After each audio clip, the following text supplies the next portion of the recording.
جی. ولهما عنه قال قال رسول الله صلى الله عليه وسلم: ثلاث من كن فيه وجد بهن حلاوة الإيمان: أن يكون الله ورسوله أحب إليه ممن سواهما، وأن يحب المرء لا يحبه إلا الله، وأن يكره أن يعود في الكفر بعد إذ أنقذه الله منه، كما يكره أن يلقى في النار. وفي رواية: لا يجد أحد حلاوة الإيمان حتى إلى آخره. یہ حدیث بھی صحیح بخاری مسلم کی ہے، اور اس کے راوی بھی جناب انس بن مالک رضی اللہ تعالی عنہ ہیں. فرماتے ہیں کہ رسول اللہ صلی اللہ علیہ وسلم نے ارشاد فرمایا: ثلاث من کن فیہ وجد بہن حلاوۃ الایمان.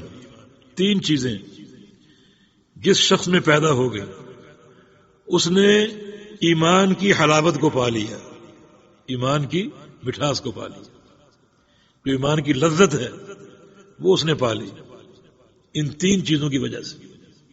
یہ حدیث بڑی اہم ہے کیونکہ حلاوت ایمانی ہی ہر عقیدے اور عمل کی اساس ہے. اگر ایمان کی حلاوت بندے کو حاصل نہ ہو تو عمل کرنا بڑا مشکل ہو جاتا ہے. کئی لوگ ایسے ہیں مسجد کے پڑوس میں رہتے ہیں، اذانیں سنتے ہیں، نماز نہیں پڑھتے. کیوں؟ حلاوت ایمانی نہیں، لذت ایمانی نہیں، بس ایک نام کے مسلمان ہیں، دل میں ایمان نہیں ہے اور یہ حلاوت اور مٹھاس نہیں ہے. اور کئی لوگ ایسے ہیں جو اللہ کی رضا کی خاطر اپنی جان قربان کرنے کے لیے تیار ہوتے ہیں. کیوں؟ حلاوت ایمانی، اللہ کی رضا کے لیے. تو یہ فائدہ حلاوت ایمانی کا. وہ صحیح بخاری میں ایک حدیث ہرقل معروف حدیث ہے. یعنی ہرقل جو بادشاہ روم تھا، اسے نبی علیہ السلام کا خط ملا، تو نبی علیہ السلام کا تعارف حاصل کرنے کے لیے اس نے نبی علیہ السلام کی قوم سے کچھ افراد کا انتخاب کیا جو تجارت کے لیے وہاں موجود تھے روم میں. ابو سفیان ان میں شامل تھے. اپنے دربار میں بلا لیا اور کہا کہ میں تم سے کچھ سوال کروں گا، مجھے ٹھیک ٹھیک جواب دینا. بہت سے سوال کیے، حدیث معروف ہے. ایک سوال یہ کیا: هل يرتد احد منهم سخطة لدینہ، کہ کیا محمد صلی اللہ علیہ وسلم کے دین کو قبول کرنے والوں میں کوئی ایسا شخص ہے جس نے دین سے ناراض ہو کر بعد میں دین کو چھوڑ دیا ہو، مرتد ہو گیا ہو؟ کوئی مثال ایسی ہے؟ کوئی ایک شخص جس نے دین کو قبول کیا وہ اس دین سے ناراض ہو کر اس کو چھوڑ بیٹھا ہو اور مرتد ہو گیا ہو، کوئی اس کی مثال ہے؟ کیا کہا ابو سفیان؟ لا، نہیں، کوئی اس کی مثال نہیں. ٹھیک ٹھیک بتا دیا.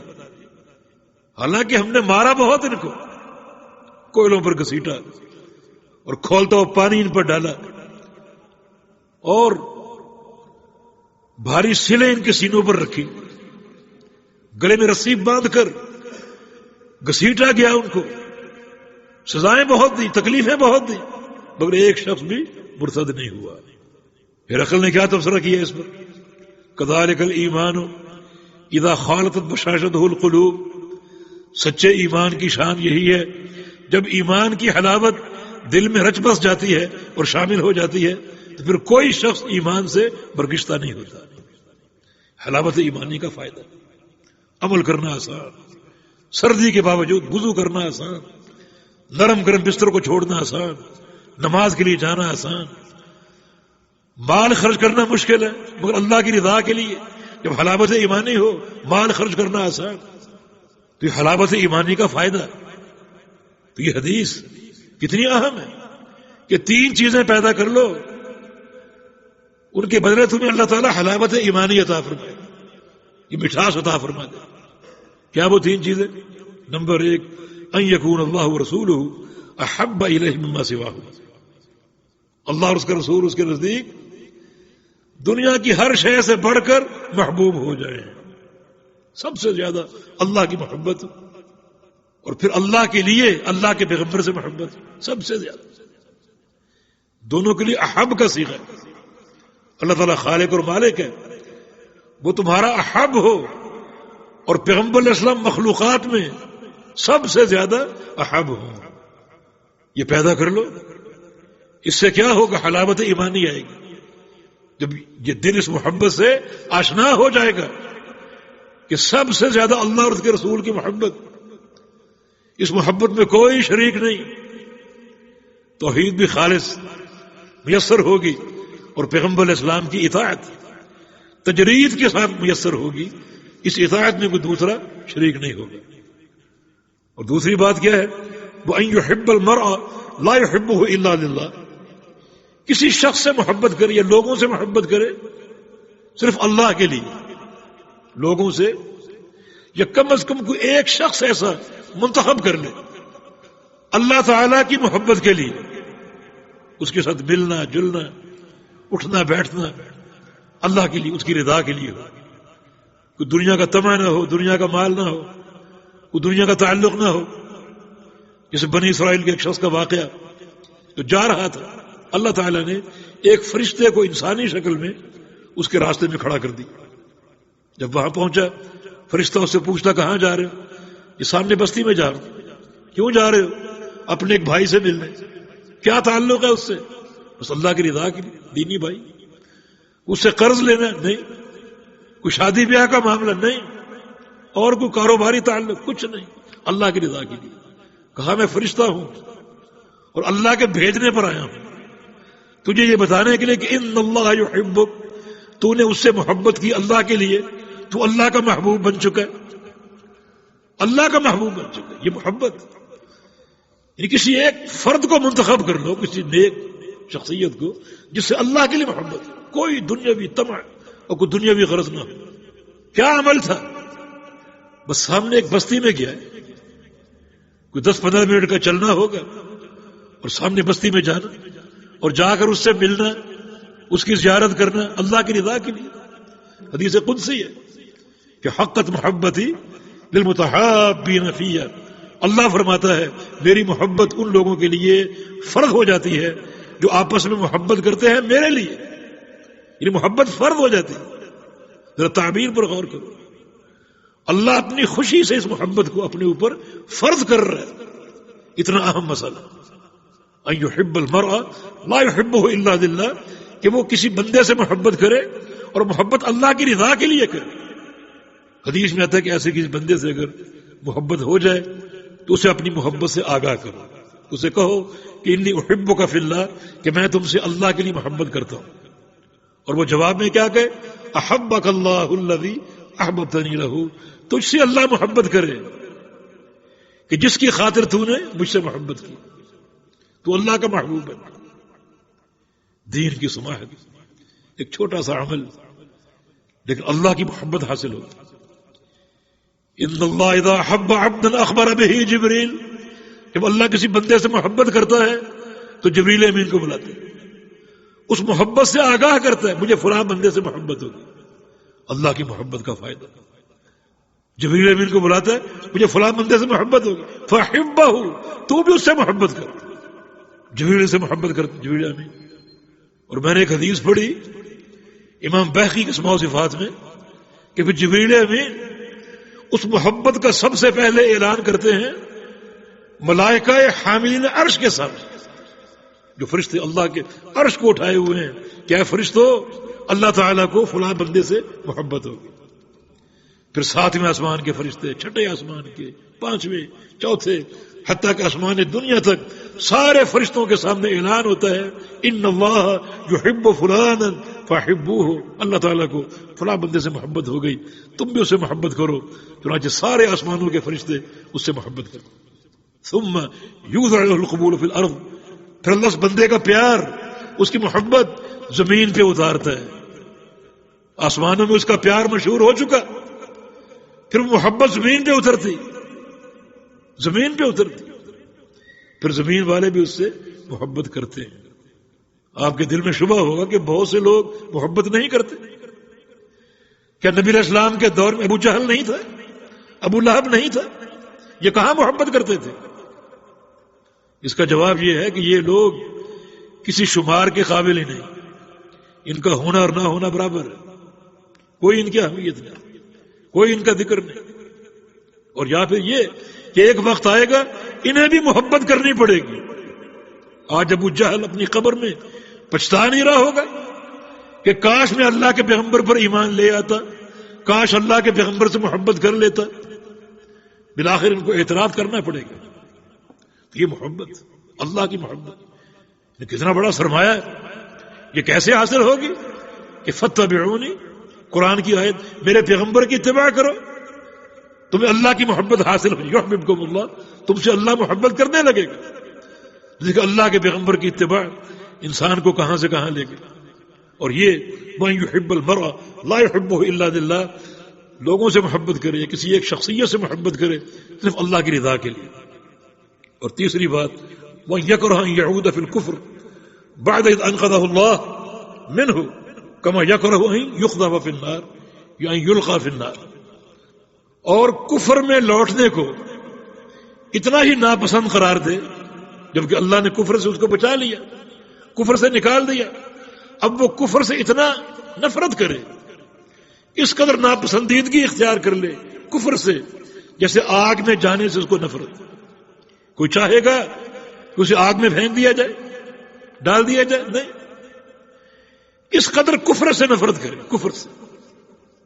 کفر سے مراد کوئی بھی کفر کی خصلت کفر ہے، خصائل کفر ہیں، کفر کی شخصیات ہیں، کفر کے فیشن ہیں، کفر کے لباس ہیں، کفر کے عقائد ہیں، کفر کا کلچر ہے، کفر کی ثقافت ہے. ان سے اسی طرح نفرت کر اور کفر کی ثقافت کو اپنے اوپر حاوی نہ ہونے دے، متنفر ہو جائے. ائمۃ الکفر ہیں اور کفر کی شخصیات ہیں، ان سے ایسا ہی متنفر ہو جیسے آگ میں جانا. پھر کوئی جواز بنتا ہے کہ ہمارے محلات، ہماری دکانوں میں، ہمارے کاروباری مراکز میں کفر کے ہیرو کے فوٹو آویزاں، ایکٹروں کی فوٹو آویزاں؟ یہ محبت کی علامت ہے. کفر کے فیشن کو اپنا لے. میڈیا ہر وقت سامنے کہ انگریز بال کیسے کٹواتے ہیں ویسے ہی ہم کٹوائیں، ان کا لباس کیسے ویسا ہم پہنے، ان کے فیشن اپنائیں. نہیں، ان سب چیزوں سے ویسی نفرت کرے جیسی آگ میں جائے. یہ چیز پیدا کرو اپنے اندر اور جڑ جاؤ اسلام کے ساتھ. وَأَنْ أَقِمْ وَجْهَكَ لِلدِّينِ حَنِيفًا، اپنا چہرہ سیدھا کر لو دین حنیف کی طرف، دائیں بائیں مت دیکھو. یہ پیدا کرو خصلت، پھر دیکھو کیسا ایمان کا ذائقہ اور لذت دل میں شامل ہوتا ہے. جی. وعن ابن عباس رضي الله عنهما قال: من أحب في الله وأبغض في الله ووالى في الله وعاد في الله فإنما تنال ولاية الله بذلك، ولن يجد عبد طعم الإيمان وإن كثرت صلاته وصومه حتى يكون كذلك. وقد صارت عامة مواخاة الناس على أمر الدنيا وذلك لا يجدي على أهله شيئا. عبداللہ بن عباس رضی اللہ عنہما سے مروی ہے، یہ ان کا قول ہے ان کا، من احب فی اللہ، جو محبت کرے اللہ کے لیے، وابغض فی اللہ، اور کسی سے بغض رکھے تو اللہ کے لیے، ووالا فی اللہ، اور کسی سے دوستی قائم کرے اللہ کے لیے، وعادہ فی اللہ، اور کسی سے عداوت قائم کرے اللہ کے لیے، فإنما تنال ولایت اللہ بذالک، تو اللہ کی دوستی، اس کی نصرت اور اس کی محبت اسی طریقے سے پائی جائے گی، اسی طریقے سے حاصل ہوگی. اگر چاہتے ہو اللہ ہماری مدد کرے، اللہ کی دوستی ہم کو حاصل ہو جائے، یہ چار باتیں: کسی سے محبت کرو اللہ کے لیے، عداوت رکھو اللہ کے لیے، اور دوستی قائم کرو اللہ کے لیے، دشمنی قائم کرو اللہ کے لیے. تو اس سے تم کو اللہ کی ولایت، یعنی اللہ کی نصرت اور اس کی تائید اور اس کی مدد اور اس کی دوستی حاصل ہو جائے گی. وَلَا يَجِدَ عَبْدٌ طَعْمَ الْإِيمَانِ، اور کوئی بندہ اس وقت تک ایمان کی لذت نہیں پا سکتا. وَإِن كَثُرَتْ صَلَاتُهُ، خواب بہت نمازیں پڑھے، نفل پڑھے، وَصَوْمُهُ، بہت روزے رکھے، حَتَّى يَكُونَ كَذَلِكَ، جب تک ایسا نہ بن جائے. یعنی یہ لذت اور یہ ذائقہ نمازوں روزے سے حاصل نہیں ہوتا، اس عقیدے سے حاصل ہوتا کہ محبت اللہ کے لیے، بغض اللہ کے لیے، دوستی اللہ کے لیے اور عداوت اللہ کے لیے. اس پر قائم ہو جائے، ڈٹ جائے اس پر، تو اللہ کی ولایت بھی ملے گی اور ایمان کا ذائقہ اور ایمان کی لذت بھی ملے گی. لیکن فواد وقت صارت عامت مواخات الناس علی امر الدنیا، افسوس یہ ہے کہ آج لوگوں کی اکثر جو ایک دوستی اخوت اور بھائی چارہ ہے وہ دنیا کی خاطر ہے. ہمارا میل جول اور تعلق دنیا کی خاطر ہے. بذالک لا یجدی علی اہلہ شیئا، اور یہ چیز قطعا مفید نہ ہوگی اور نافع نہ ہوگی. اگر اپنے تعلقات کو آپ پرکھیں اور اس کو اللہ کی رضا پر قائم کر لیں تو یہ معاملہ سب سے بڑھ کر نافع ہوگا. اللہ کی ولایت حاصل ہوگی اور اللہ کا قرب اور اس کی دوستی حاصل ہوگی. اب یہ جو مواخات اور تعلق دنیا کی خاطر ہے، اس کا آگے مستقل ایک باب آ رہا ہے. شیخ نے ایک باب قائم کر کے آگے آج انشاءاللہ پڑھیں گے، تو اس میں اس مواخات اور اس تعلق کی وضاحت کی ہے. تو کچھ باتیں انشاءاللہ وہاں ہوں گی.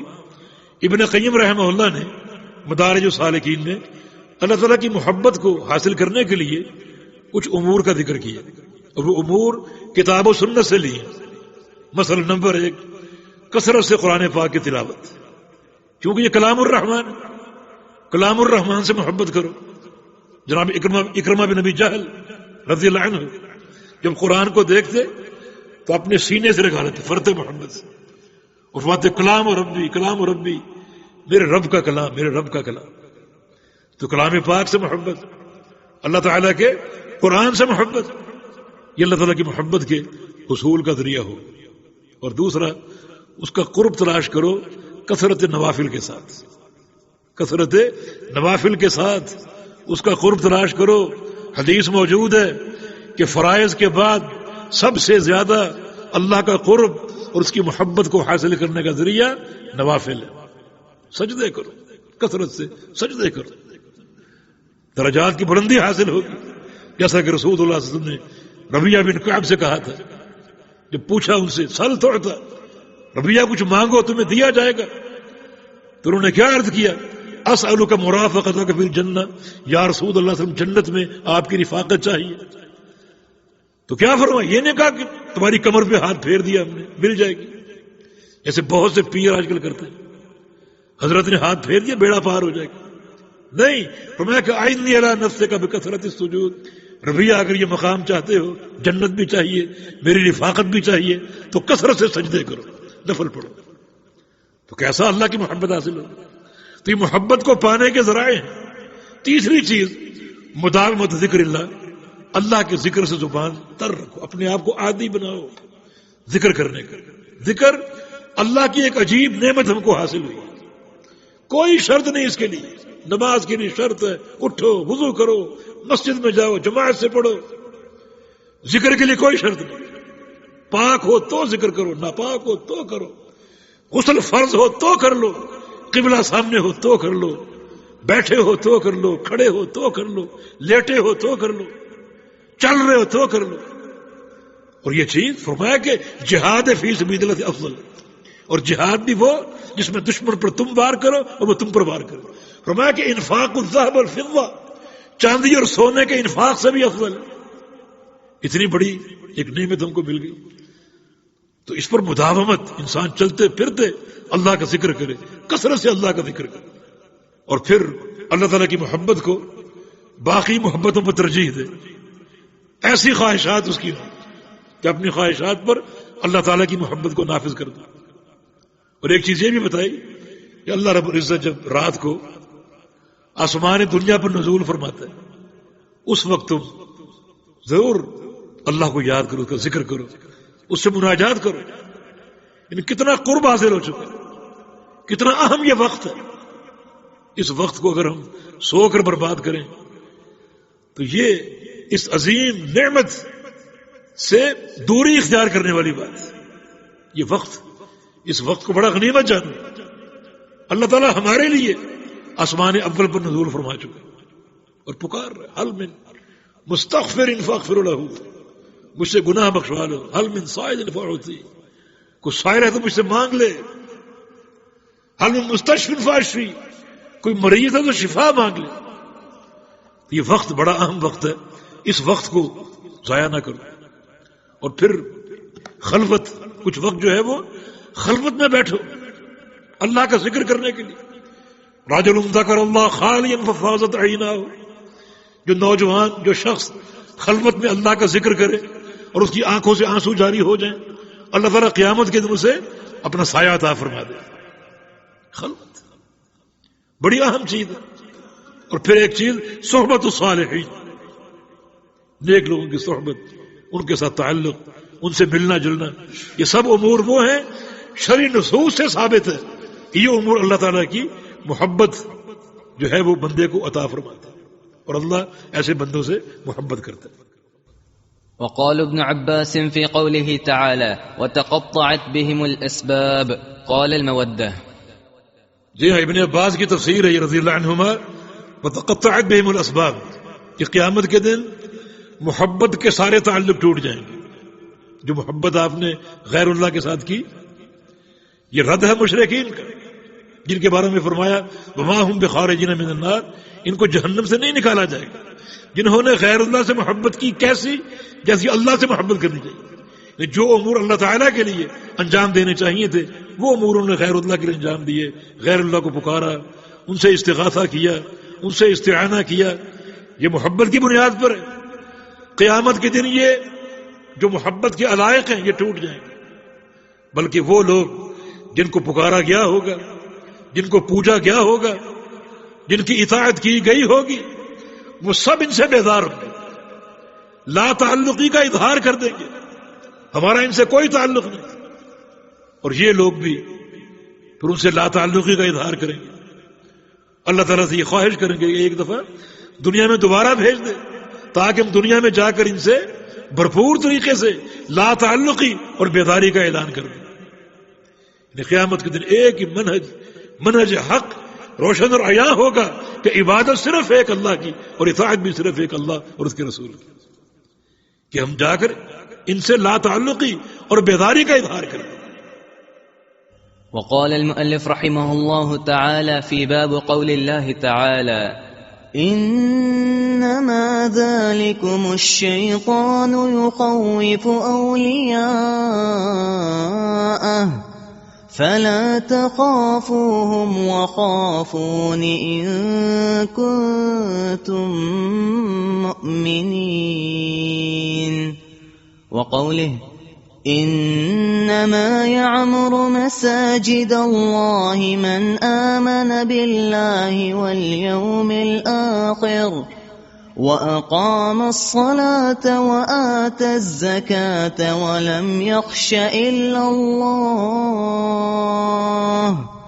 وقوله ومن الناس من يقول آمنا بالله فإذا أوذي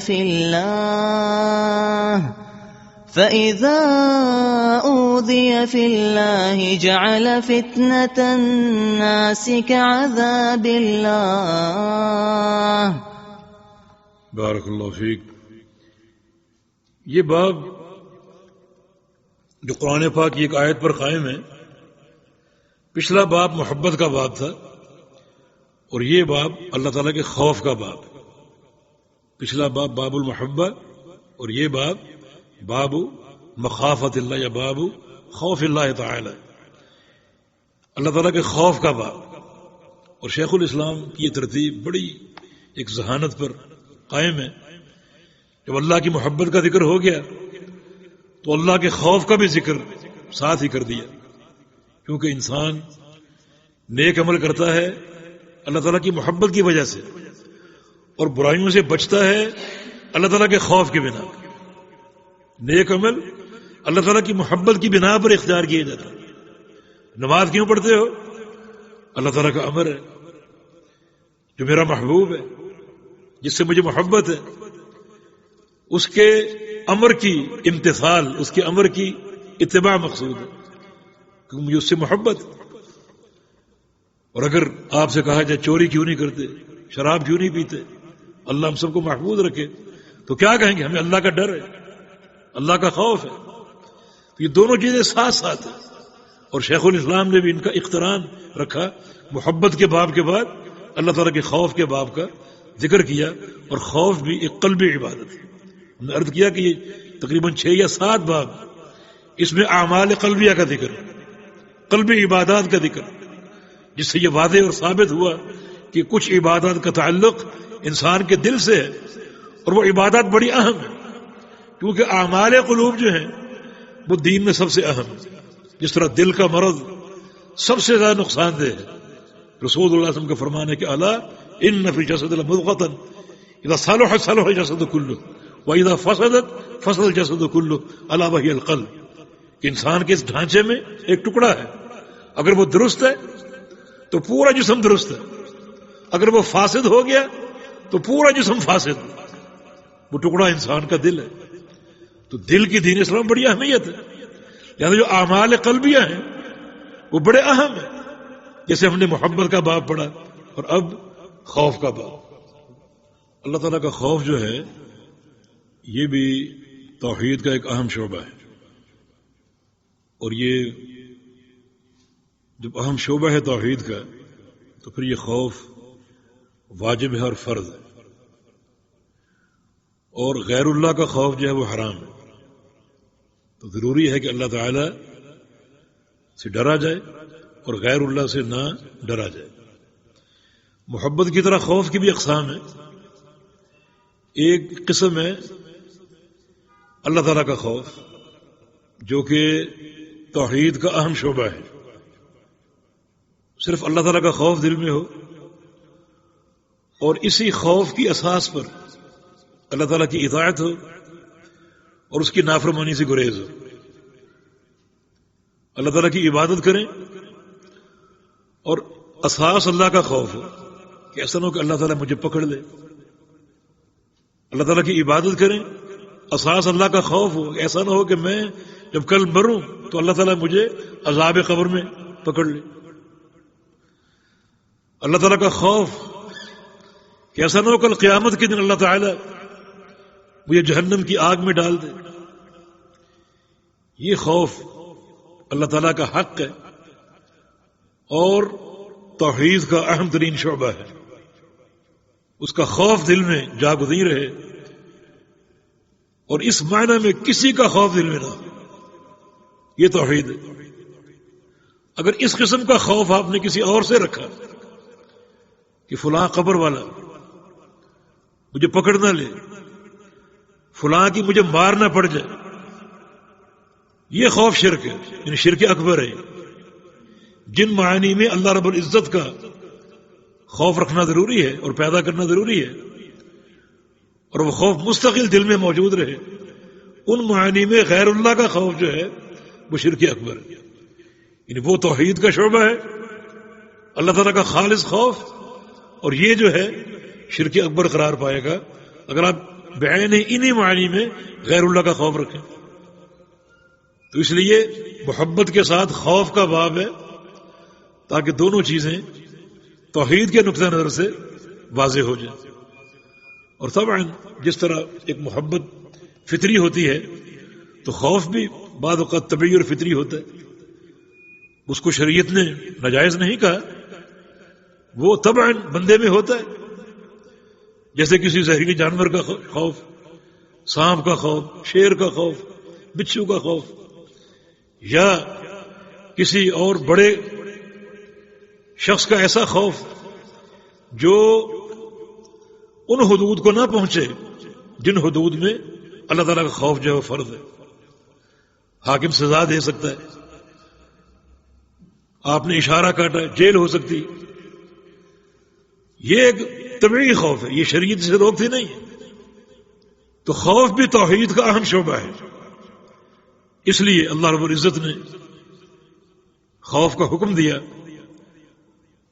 یحذرکم اللہ نفسا، تمہیں اللہ تعالیٰ ڈراتا ہے اپنے نفس سے، اور اس کا خوف اپنے اندر پیدا کر لو۔ اور یہ پہلی قرآن کی آیت، انما ذالکم الشیطان یخوف اولیاءہ فلا تخافوہم وخافون ان کنتم مؤمنین۔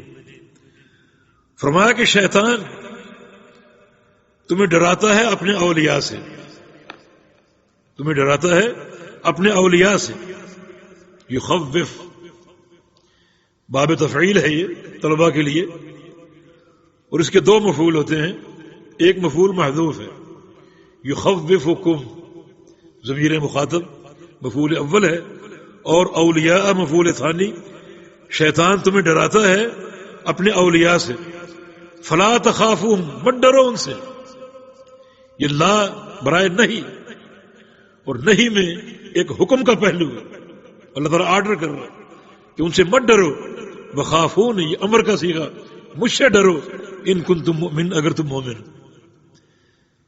اس کا معنی خوف، اللہ کا خوف یہ ایمان کا اصل ہے، اس لیے فرمایا کہ ان کنتم مؤمنین، اگر تم مومن ہو تو ان سے مت ڈرو، مجھ سے ڈرو۔ جو شیطان کے اولیاء ہیں اور شیطان جن کی عبادت، جن کا خوف تمہارے دل میں ڈالتا ہے، تو ان سے مت ڈرو، ورنہ یہ توحید میں شراکت ہوگی۔ تو وہ امور جن امور میں اللہ تعالیٰ کا خوف ضروری اور فرض ہے، ان امور میں غیر اللہ کا خوف جو ہے یہ شرک اکبر ہوگا۔ یہ نقطہ واضح کرنے کے لیے یہ باب قائم ہوا، لہذا ہمارے دل میں ان معانی میں صرف اللہ تعالیٰ کا خوف ہو، کسی اور کا خوف نہ ہو، اور باقی ایسے امور جن میں غیر کا خوف ایک طبعی امر ہے تو اس میں شریعت نے منع نہیں کیا، روکا نہیں، وہ ایک فطرت اور طبیعت کی بات ہے۔ لیکن جن امور میں اللہ تعالیٰ کا خوف فرض ہے ان میں اللہ ہی کا خوف دل میں ہونا چاہیے۔ فرمایا کہ انما یعمر مساجد اللہ من آمن باللہ والیوم الآخر واقام الصلاۃ وآتى الزکاۃ ولم یخش الا اللہ۔ بلا شبہ یہ انما یہ کلمہ حصر ہے، کلمہ حصر یعنی عبارت کو ایک چیز میں بند کر دینا، اس کے علاوہ اور کچھ نہیں۔ یعنی مساجد کو آباد کرنے والے کون لوگ ہیں؟ انما یعمر مساجد اللہ، کہ مساجد کو آباد کرنے والے صرف وہ لوگ ہیں۔ یعنی انما میں جو حصر کا معنی ہے صرف وہ لوگ مساجد کو آباد کرتے ہیں جن کا ذکر آگے آ رہا ہے۔ اور یہ آبادی سے کیا مراد ہے؟ آبادی حصی بھی ہو سکتی ہے اور معنوی بھی ہو سکتی ہے۔ حصی آبادی کیا ہے؟ مساجد کی، مساجد کی تعمیر میں پیش ہونا، مساجد کی خدمت، مساجد بنانے میں تعاون کرنا، یہ حصی آبادی۔ اور معنوی آبادی کیا ہے؟ مساجد سے محبت، نماز با جماعت کے لیے پہنچنا، مساجد کی صفائی وغیرہ وغیرہ۔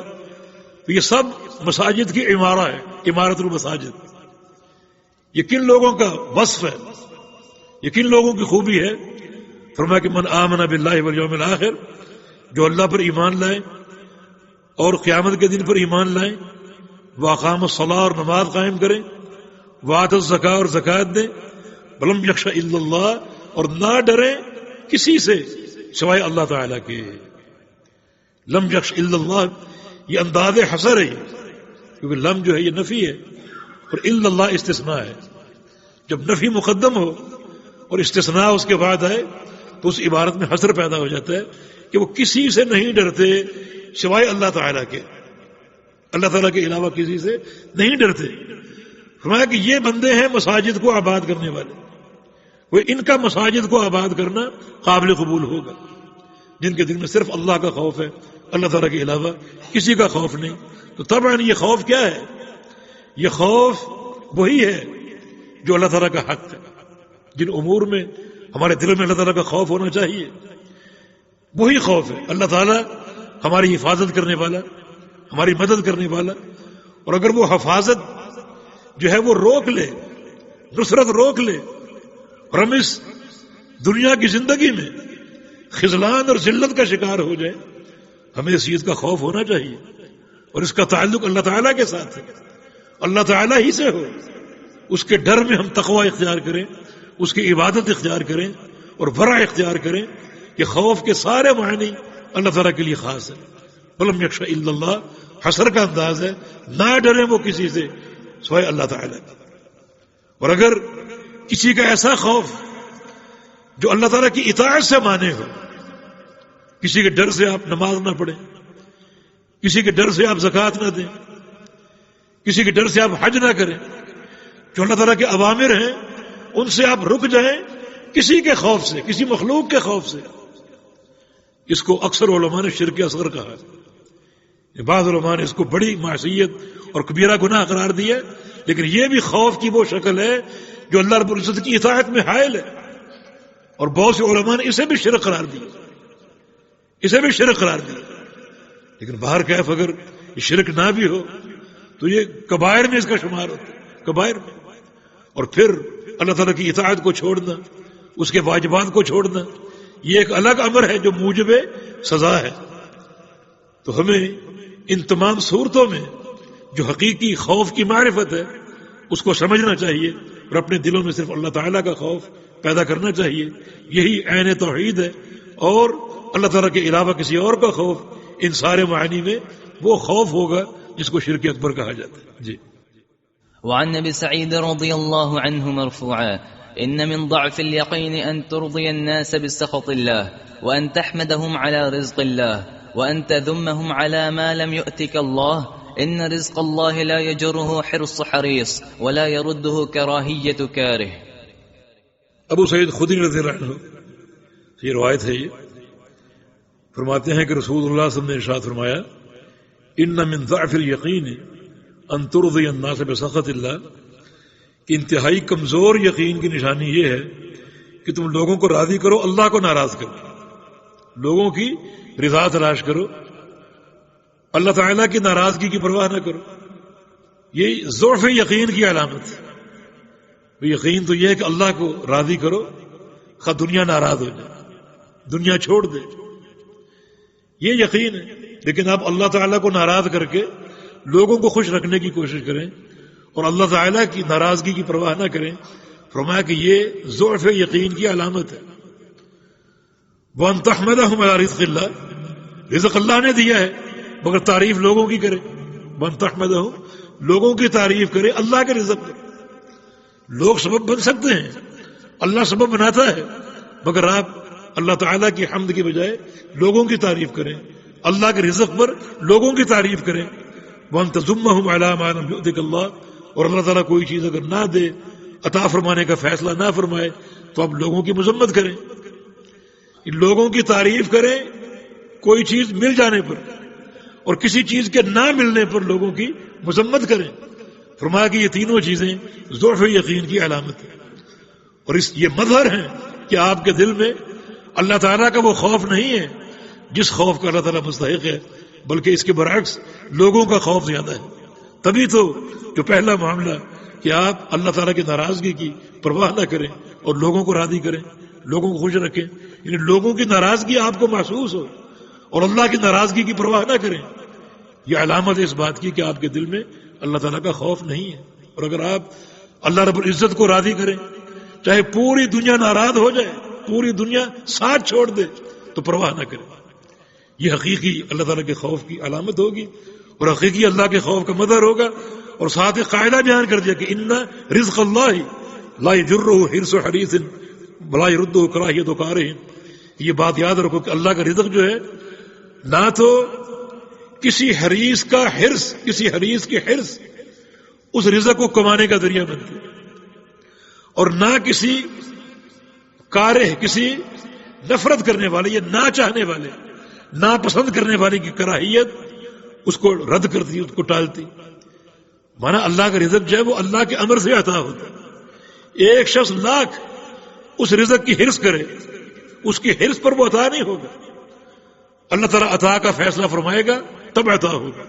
اللہ اگر روک لے، روکنے کا فیصلہ فرمائے تو کسی حریص کی حرص اس رزق کے حصول کا ذریعہ نہیں بنتی، اور اللہ تعالیٰ اگر کسی کو نہ دینا چاہے تو کسی کی حرص اس رزق کے حصول کا ذریعہ نہیں بن سکتی، اور اللہ تعالیٰ اگر دینے کا فیصلہ فرما دے کہ فلاں انسان کو دینا ہے تو پوری دنیا چاہے کہ اس کو نہیں ملنا چاہیے، اس کو یہ مال حاصل نہیں ہونا چاہیے، یہ نعمت اس کو حاصل نہیں ہونی چاہیے، اور اللہ عطا فرما کر رہے گا اور اس کو دے کر رہے گا، اس کا فیصلہ اٹل ہے۔ اگر وہ نہ دینا چاہے تو پوری دنیا اگر حریص ہو اس چیز کی، اللہ نہیں دے گا۔ اگر وہ دینا چاہے تو پوری دنیا اگر نہ چاہے کہ اس کو یہ فلاں چیز نہیں ملنی چاہیے، اللہ تعالیٰ عطا فرمائے گا۔ اس کا معنی یہ ہے ہمیں اللہ پر توکل ہو، اسی کا خوف ہو، نہ یہ کہ ہم اللہ کو ناراض کر لیں دنیا کو خوش کرنے کے لیے۔ نہیں، دنیا خوش ہو ناراض ہو، اپنے پروردگار کو ناراض نہ کرو، اس کے خوف کا یہ عالم ہونا چاہیے۔ یہ پڑھ لیجیے آخری حدیث۔ وعن عائشة رضي الله عنها أن رسول الله صلى الله عليه وسلم قال من التمس رضا الله بسخط الناس رضي الله عنه وأرضى عنه الناس ومن التمس رضا الناس بسخط الله سخط الله عليه وأسخط عليه الناس۔ یہ حدیث ام المومنین جناب عائشہ صدیقہ رضی اللہ عنہا کی روایت سے ہے اور صحیح ابن حبان میں ہے صحیح سند کے ساتھ کہ بے شک رسول اللہ صلی اللہ علیہ وسلم نے ارشاد فرمایا من التمس رضا اللہ بسخط الناس رضی اللہ عنہ وارضى عنہ الناس، کہ جو شخص اللہ کی رضا کو تلاش کرے، اللہ تعالیٰ کی رضا کا متلاشی ہو کہ بس اللہ مجھ سے راضی ہو جائے، بسخط الناس خواہ لوگ ناراض ہو جائیں، لوگوں کی ناراضگی کی پرواہ نہ کرے، بس اللہ مجھ سے راضی ہو جائے، لوگوں کو ناراض کر کے اللہ کی رضا کی جستجو کرے، رضی اللہ عنہ اللہ اس سے راضی ہو جائے گا، وہ ارضى عنہ الناس اور بالآخر لوگوں کو بھی اس سے راضی کر دے گا۔ وقتی طور پر لوگ ناراض ہوں گے مگر اللہ رب العزت اس کی محبت لوگوں کے دل میں بھی ڈال دے گا اور لوگ بالآخر اس سے راضی ہو جائیں گے، پھر اللہ بھی راضی اور دنیا بھی راضی۔ اور فرمایا کہ من التمس رضا الناس بسخط اللہ، اور جو لوگوں کی رضا کو تلاش کرے اللہ کو ناراض کر کے، اللہ تعالیٰ کو ناراض کر کے لوگوں کی خوشی تلاش کرے، بس لوگ خوش ہو جائیں، اللہ چاہے ناراض ہو یا راضی ہو، اس کو اس بات کی پرواہ نہ ہو، سخط اللہ علیہ واسخط علیہ الناس، اللہ تعالیٰ بھی اس سے ناراض ہو جائے گا اور لوگوں کو بھی ناراض کر دے گا۔ جو اس کا مقصد ہے وہ فوت ہو گیا کہ کم از کم لوگ خوش ہو جائیں، نہیں، اگر اللہ راضی ہے اور پوری دنیا ناراض ہے، یہ سب سے بڑی نعمت ہے، سب سے بڑی نعمت، اللہ راضی ہے۔ ورضوان من اللہ اکبر، اللہ کی تھوڑی سی رضا بھی سب سے بڑی دولت اور سب سے بڑی نعمت ہے، سب سے بڑی نعمت۔ جنت کا داخلہ اللہ کی رضا کے بغیر حاصل نہیں ہوتا، تو اس کی رضا کی جستجو ہونی چاہیے، اور یہ بات اللہ کے خوف کا مظہر، اللہ تعالیٰ کے ڈر کی علامت ہے اور تقوی اور ورع کی علامت ہے کہ ہم پروردگار کی رضا کو تلاش کریں، خواہ پوری دنیا ناراض ہو جائے، اور پوری دنیا اگر اس کو خوش کریں اللہ کو ناراض کرنے کے لیے، دنیا خوش ہو اللہ ناراض ہے تو یہ بڑا گھاٹے کا سودا ہے، اس کی ناراضگی کے ہم متحمل نہیں ہو سکتے۔ رسول اللہ صلی اللہ علیہ وسلم ایک دفعہ اپنے بستر سے رات کو اٹھے، عائشہ صدیقہ فرماتی کہ افتقدت رسول اللہ صلی اللہ علیہ وسلم ذات لیلہ، بستر سے گم پایا، مجھے تشویش ہوئی، بستر سے اٹھی میں اللہ کے پیغمبر کو تلاش کرنے کے لیے، آپ کمرے ہی میں تھے، اندھیرے میں میرا ہاتھ آپ کی ایڑی سے مس ہوا، آپ سجدے میں گرے ہوئے تھے، اور آپ کی زبان پہ کیا الفاظ تھے؟ اللہم انی اعوذ برضاک من سخطک وبمعافاتک من عقوبتک، یا اللہ تجھے تیری رضا کا واسطہ دیتا ہوں مجھ سے ناراض نہ ہونا، اور یا اللہ تجھے تیرے عفو کا واسطہ ہے مجھے اپنی سزا اور اپنا عذاب اس میں مبتلا نہ فرمانا۔ تو اس طرح اللہ کا خوف اور خشیت، اس رضا کو طلب کریں، اللہ کے پیارے بستر چھوڑ کر رات کو اٹھ کر سجدے میں گر کر اللہ کی رضا جو ہے وہ تلاش کر رہے ہیں اور اللہ کی رضا طلب کر رہے ہیں، اس رضا کو تلاش کریں چاہے پوری دنیا ناراض ہے۔ اس حدیث کا شاہد یہ ہے اگر آپ اللہ کو ناراض کر کے دنیا کو خوش کریں تو اس کا معنی یہ کہ آپ کے دل میں اللہ تعالیٰ کا خوف نہیں ہے بلکہ دنیا کا خوف ہے۔ بس دنیا خوش ہو اللہ تعالیٰ چاہے ناراض ہو تو یہ اللہ تعالیٰ کے خوف کے منافی ہے، یہ توحید کے منافی ہے۔ اس لیے اس مسئلے کو اچھی طرح سمجھیں اور اچھی طرح اس کو اپنی زندگی کا حصہ بنائیں۔ اللہ پاک توفیق عطا فرما دے۔